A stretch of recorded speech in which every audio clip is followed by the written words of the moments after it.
Thank you for your question. As they asked me about the journey, you have people like him. Who told you, I want you to be clear, who told you that MK is behind this? You know, you guys like some more writing.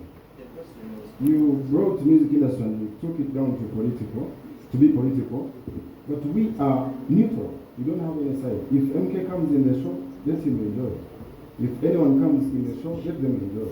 But we are pushing this. If MK was behind us, we would have made very many shows. But we are struggling to have this done. That's why you have everyone behind us. Yes. Don't try to make us political, brother. Yes?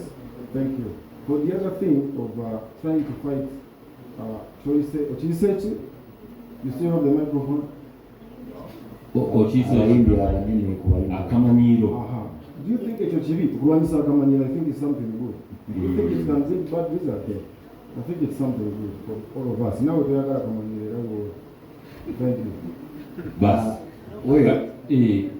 Ekidabuta nobati. Zekyeniza okwanukula ekisooka kyalina ogamba nti MK ali mabega waffe. MK leka kumuteeka ku level ya wansi nnyo, tayinza kuba mabega waffe, already ali mu maaso. Omuntu avuganya kuba pulezidenti. Ffe tuli mu bivulu, just tuli mu kutegeka Omuyimbi tuli kwagala nalya MK.